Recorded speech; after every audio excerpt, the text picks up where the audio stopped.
همین با آدم باش، دویم در جمعیت باش.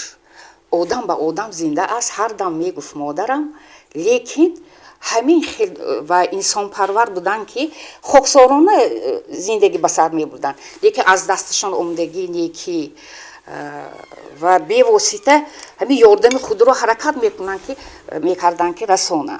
این سخنها را در حق شخصیتی میگوید که وی زنی سیاستمدار است. عافیت رحیمова شهروند فخری شهر خوجند است. اگر وی در قید حیات می بود، روز یکشنبه سنه 31 ایول به سن 90 می رسید. با مناسبت سالگرد عمر مادر سیاستمدار فرزندش مصبح اوچیلوا از خصلت‌های انسانی و وطن پرستی مادرش یاد کرد. نصیحت‌های او هنوزم در یاد دخترش باقی مانده است. مادرم میگفتند و من در جمعیت باش، با خلق باش و دانش خود رو هر روز تو معلمه، هر روز باید که یک روز اگر تو به فعالیتی همین پداگوگی یا نخونده مونی تو علاقه عقب رفتی، هر روز خون از بالای خودت کار کن میگفتن.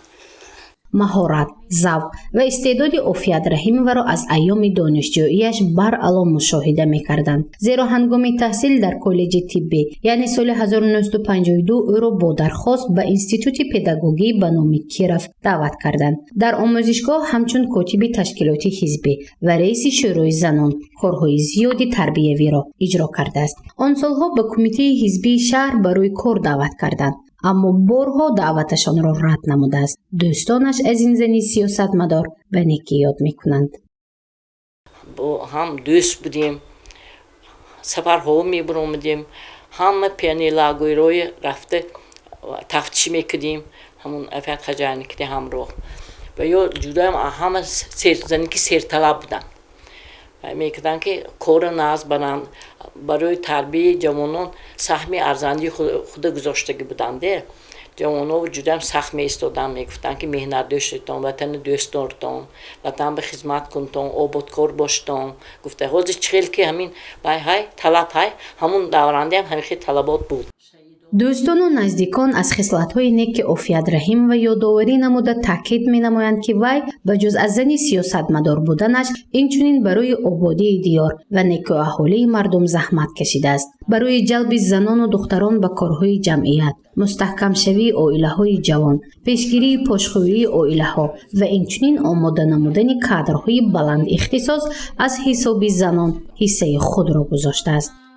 حرکت میکردن که برای پیش بردن شهر، آباد کردن شهر، هر یک زن باید تاثیرگذار باشد، هر یک جوان دختر باید تاثیرگذار باشد.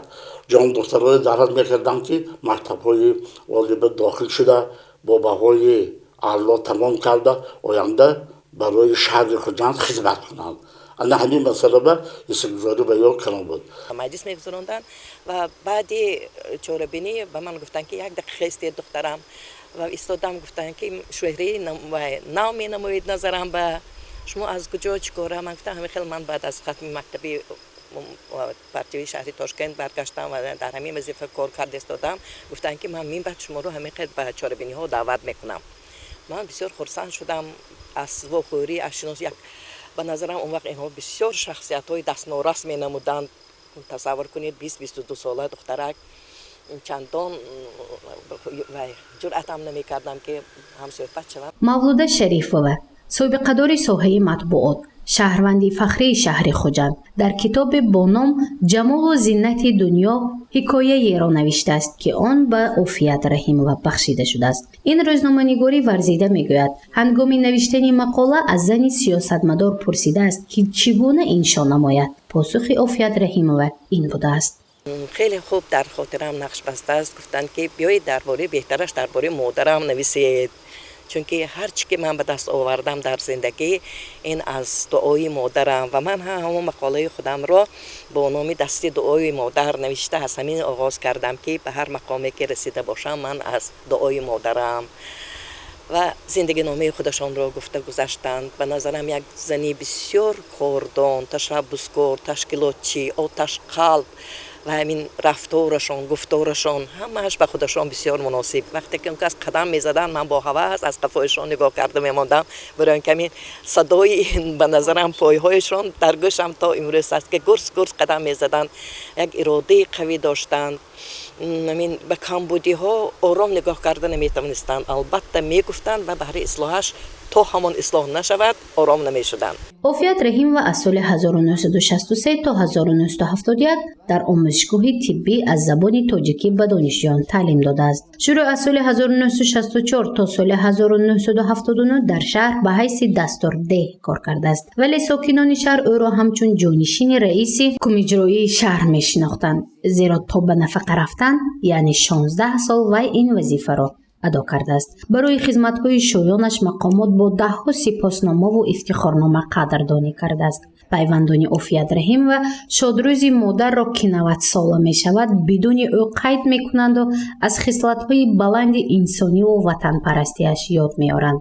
زیرا او هنوز در قلب نه تنها دوست و پیوندان، اینچنین ساکنان شهر خوجند زنده باقی مانده است.